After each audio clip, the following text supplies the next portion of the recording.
হেই বন্ধুরা, আসসালামু আলাইকুম। কেমন আছো সবাই? আশা করি আলহামদুলিল্লাহ ভালো আছো, আমিও ভালো আছি।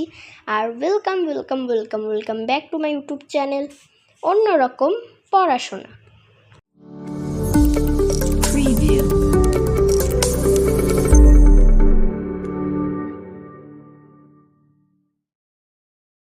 আজকে আমাদের চতুর্থ শ্রেণীর পড়াশোনা ফাইনালি শুরু হয়ে যাচ্ছে আজকে থেকে।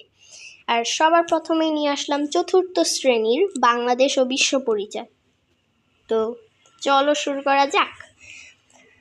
আর প্রথমে বইতে দেখতে পাচ্ছি যে এরকম আছে, পিঠে এরকম আছে জুলাই নিয়ে। আর চলো এখন, আচ্ছা ওকে, এটা এখন তো আমাদের এসব পড়তে হবে না। তো এখানে তোমরা সূচিপত্রটা দেখে নিতে পারছো। আর আজকে আমরা এই অধ্যায় 1-টা পড়ব। তো এই যে সূচিপত্র। আর চলো। আর গাইস, ভিডিও কোয়ালিটি কি খারাপ আসছে? গাইস, ভিডিও কোয়ালিটি খারাপ আসলে তোমরা আমার দৃষ্টিতে দেখবে, কারণ ভিডিও কোয়ালিটি ওকে গাইস, এখন ঠিক আছে মেবি। তো চলো শুরু করা যাক। অধ্যায় 1, প্রাকৃতিক ও সামাজিক পরিবেশ। প্রাকৃতিক ও সামাজিক পরিবেশের পারস্পরিক নির্ভরশীলতা, মানে এটা যে নিয়ে এই অধ্যায়ে একটা কথা হবে আর কি। তো উপরের ছবিটি পর্যবেক্ষণ করে প্রাকৃতিক ও সামাজিক পরিবেশের পারস্পরিক নির্ভরশীলতা সম্পর্কিত প্রশ্নের উত্তর লিখি। তো বন্ধুরা চলো এখন ক নাম্বার সমাধান করব। মানে এটা বলেছে যে উপরের ছবিটি পর্যবেক্ষণ করে প্রাকৃতিক ও সামাজিক পরিবেশের পারস্পরিক নির্ভরশীলতা সম্পর্কিত প্রশ্নের উত্তর লিখি। তো আমি স্ক্রিনে উত্তরটা দিয়ে দিয়েছি, এখনই দেখতে পাচ্ছ। ওকে ডান, তাড়াতাড়ি স্ক্রিনশট নিয়ে নাও যে স্ক্রিনে যে আছে। ওকে ডান। তো এখন চলো, আমাদের 1 নম্বর পৃষ্ঠা সমাধান করা শেষ। এবার 2 নম্বর পৃষ্ঠায় তো এই অনুচ্ছেদগুলো রয়েছে। তো মানে অনুচ্ছেদ বলতে একটি রিডিং রয়েছে। তো এই রিডিংটি পড়ব আমরা। এই রিডিংটি এই 2 পৃষ্ঠা আর 3 পৃষ্ঠার এটুকু পর্যন্ত পড়ব। তো আর আমরা কালকে এই 2টা সমাধান আর আমরা কালকে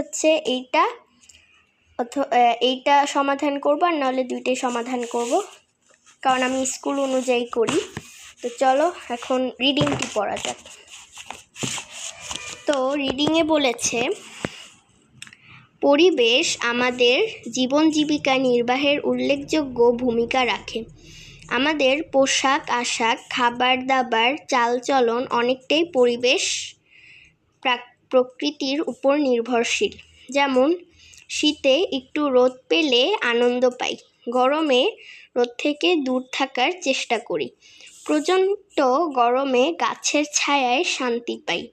গাছপালা তাপমাত্রা কমিয়ে পরিবেশকে সতেজ ও আরামদায়ক করে তোলে। তো এখানে কিন্তু আমাদের বাস্তব যে চিত্র রয়েছে সেটাই কিন্তু তুলে ধরেছে। তো নির্মল বাতাস নেওয়ার জন্য আমরা শহর থেকে দূরের কোনো সবুজে ঘেরা প্রকৃতিতে বেড়াতে যাই। যে যানবাহনে ভ্রমণ করি তা আবার চলে তেল, বিদ্যুৎ বা গ্যাসে। প্রকৃতি এসব জ্বালানি সরবরাহ করে, তবে জ্বালানির এই মজুদ অফুরন্ত নয়, একদিন শেষ হয়ে যাবে। সূর্য সকল শক্তির উৎস।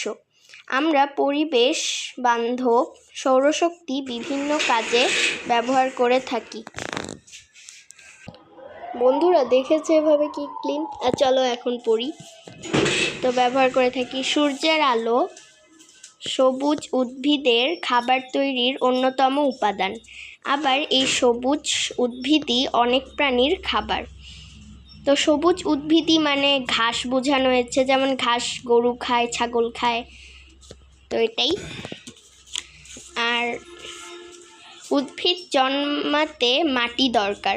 মাটি ছাঁকনির মতো কাজ করে, বৃষ্টির পানিকে বিশুদ্ধ করে ভূগর্ভে জমায়। এই পানি আমরা পান করি। কৃষক এই মাটিতেই ফসল ফলায়, তারা মাটির যত্ন নেন। আবার কীটনাশক ব্যবহার করে মাটি দূষিত করে। তো কীটনাশক কি, আমি ওটা অত জানি না, তো এখন চলো দেখি, তোমরা জেনে থাকলে অবশ্যই বলবে। আমরা অনেকেই ইট তৈরির জন্য মাটি বিক্রি করি, এতে মাটি নষ্ট হয়। যেখানে সেখানে পলিথিন ও প্লাস্টিকের জিনিস ফেলে মাটি নষ্ট করি। তো এখানে অনেক কিছু শিক্ষণীয় আছে, যেমন আমরা যেখানে সেখানে পলিথিন ফেলি, প্লাস্টিক ফেলি, তো এটা করা যাবে না, তাহলে মাটি দূষিত হয়। আর মাটি কিন্তু আমাদের জীবনে অনেক প্রয়োজন। এছাড়া উপকূলীয় অঞ্চলে বাঁধ দিয়ে চিংড়ি চাষ মাটির লবণাক্ততা বাড়ায়, ফলে ফসল উৎপাদন ও বিশুদ্ধ পানির উৎস কমে যাচ্ছে। হাওর বাওর নদী নালায় প্রচুর মাছ পাওয়া যায়, ফলে এসব এলাকায় মৎস্যভিত্তিক অর্থনৈতিক কর্মকাণ্ড গড়ে ওঠে। মানুষ মাছ ধরে নিজের চাহিদা মেটায় এবং অনেকে তা বিক্রি করে অর্থ উপার্জন করে। কেউ নৌকা চালিয়ে জীবিকা নির্বাহ করে, কিন্তু এসব জলাশয় আজ হুমকির মুখে। ময়লা আবর্জনা ফেলার কারণে পানি দূষণ উদ্বেগজনকভাবে বাড়ছে। দেখো কি অবস্থা পানির চারপাশে। ভাই, তোমরা কেউ দয়া করে পানি দূষিত করবে না, পানিতে কোনো ময়লা ফেলবে না। পানি কিন্তু আমাদের জীবনের সবচেয়ে বেশি প্রয়োজনীয় একটা জিনিস। একইভাবে নগরায়ন, প্রযুক্তির উন্নয়ন ইত্যাদির ফলে বেড়ে যায় বায়ু দূষণ।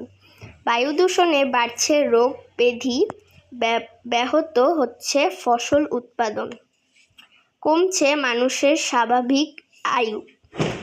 আবার জনসংখ্যা বৃদ্ধির ফলে খাদ্য, পানি, বাসস্থান, জ্বালানি ইত্যাদি চাহিদা বাড়ছে। নদী দখলের ফলে পরিবর্তিত হচ্ছে নদীর গতিপথ। কৃষি জমির রূপ এবং ধ্বংস হচ্ছে বন। এতে বনের উপর নির্ভরশীল মানুষের ভোগান্তি বাড়ছে। বাড়ি বা আসবাবপত্র তৈরির উপকরণ দুষ্প্রাপ্য হয়ে পড়ছে। অন্যদিকে পাহাড়ের মাটি ও গাছ কাটার ফলে ভূমিধস হচ্ছে। এতে মাটি চাপা পড়ছে ঘরবাড়ি, গৃহপালিত পশু। তো বুঝতে পারছো এখানে কি বোঝানো হয়েছে। তো দয়া করে কেউ প্রকৃতি দূষণ করবে না, মানে বায়ু দূষণ করবে না, পানি দূষণ করবে না, এবং কি মাটিও নষ্ট হয়ে যাচ্ছে, মাটিও কেউ নষ্ট করবে না। আচ্ছা চলো, এখানে হচ্ছে আরও একটা চিত্র দেখিয়েছে যে মানে ঘর বাড়ি ভেঙে গিয়েছে হয়তো। তো এরপরে হচ্ছে এমনকি মানুষও চাপা পড়ছে এই বাড়ি ঘরের নিচে। শুধু মানুষ নয়, পাহাড় ও বন ধ্বংসে চরম বিপদে আছে বন্যপ্রাণী। আশ্রয় ও খাবারের অভাবে কোনো প্রাণী পৃথিবী থেকে চিরতরে হারিয়ে গেছে। আবার কোনো প্রাণী বিলুপ্ত হওয়ার পথে। প্রাকৃতিক পরিবেশের এই ব্যাপক পরিবর্তনের জন্য মানুষই দায়ী। তাই পরিবেশ সংরক্ষণে আমাদের সবার সচেতন হওয়া প্রয়োজন। তো এই রিডিংয়ে অনেক শিক্ষণীয় কথা রয়েছে। তো তোমাদের কাছে যদি এই বই থাকে, এই রিডিংটা ভালো করে পড়বে। আর এই রিডিংটুকুই। আর এখানে মানে বলা হয়েছে পানি দূষণ করা যাবে না, তারপর বায়ু দূষণ করা যাবে না, মাটি দূষিত করা যাবে না। তো অনেকে করে, তো আমরা সতর্ক থাকব। আমরা হচ্ছে কখনোই এইসব দূষণ করব না, কারণ আমরা প্রকৃতির উপর কিন্তুই নির্ভরশীল। আর যাই হোক, আজকের ভিডিও এ পর্যন্তই থাক। আর আমি এই ভিডিও ছাড়ার এই ভিডিও আপলোড হওয়ার পরে আমি আরও একটা ভিডিও দিব, আজকেই 2টা ভিডিও দিব, যেহেতু আমার 2টা পড়া রয়েছে। একটা বাওবি, আরেকটা হচ্ছে ইংলিশ, আরেকটা হচ্ছে ইসলাম ধর্ম। তো এখন এই ভিডিওটা এডিট করতে হবে। তো বাই বাই, টাটা, আল্লাহ হাফেজ। দেখা হবে পরে আবার অন্য কোনো ভিডিওতে। টাটা। পরে আবার না, কালকেই দেখা হবে। আল্লাহ হাফেজ।